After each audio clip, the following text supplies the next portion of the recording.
بسم اللہ الرحمن الرحیم نحمدہ و نصلی علی رسول الکریم اما بعد۔ دور حاضر فتنے فسادوں کا دور ہے۔ ہم سب گمراہی کے راستے میں بہت آگے آگے نکلتے جا رہے لے۔ بچنے کا کیا راستہ ہے؟ بچنے کا راستہ یہ ہے کہ ہم خود بھی ہدایت کی کوشش کریں اور دوسروں کی ہدایت کا بھی ذریعہ بنیں۔ خود بھی نصیحت کی کوشش کرے، نصیحت حاصل کرنے کی، اس پہ قائم رہنے کی، اور دوسروں کی نصیحت کا بھی ذریعہ بنے۔ خود بھی ایمان بنانے کی کوشش کرے اور دوسروں کے ایمان بنانے کی بھی کوشش کرے۔ ہمارے نبی صلی اللہ علیہ وسلم کا ارشاد ہے، میں تمہارے اندر دو واس چھوڑ کے جا رہا ہوں۔ میں تمہارے اندر دو واس چھوڑ کے جا رہا ہوں، ایک بولنے والا ہے اور ایک خاموش۔ بولنے والا کون سا ہے؟ وہ ہے قرآن، اللہ کا کلام، اور دوسری ہے موت۔ موت دنیا میں بہت سی باتوں کے منکرین پیدا ہوئے، انکار کرنے والے پیدا ہوئے،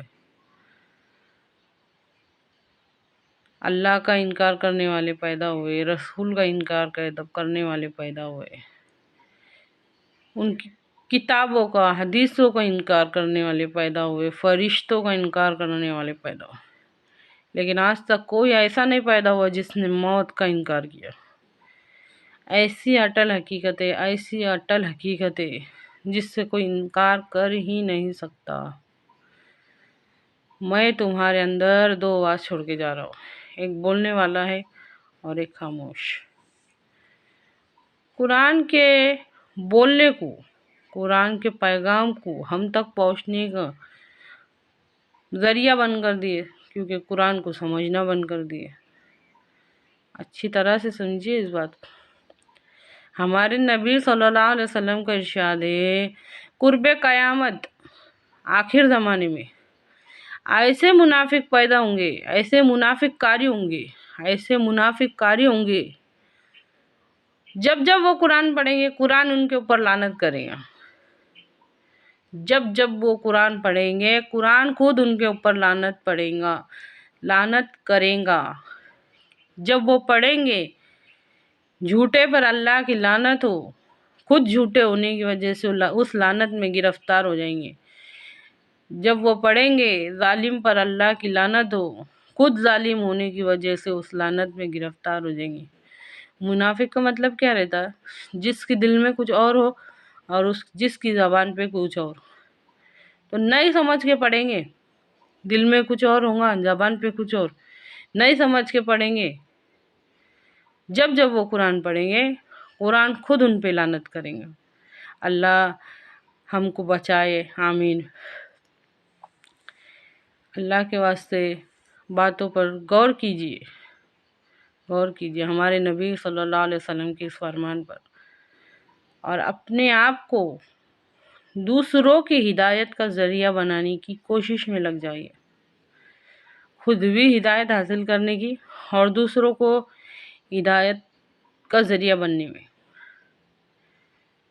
کہ ہماری زندگی میں ہم نے ایسا کون سا عمل کرے جس کی وجہ سے دوسروں کی ہدایت کا ذریعہ ہم بنے۔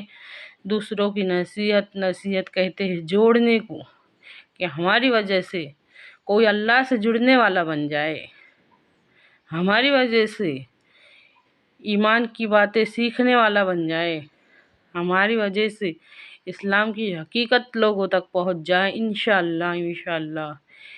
اس کوشش میں لگ جائیے، نہ کہ اس منافق کاری جیسے جس کے بارے میں ہمارے نبی صلی اللہ علیہ وسلم نے فرمایا کہ جو جب جب قرآن پڑھیں گے قرآن ان کے اوپر لعنت کریں گے۔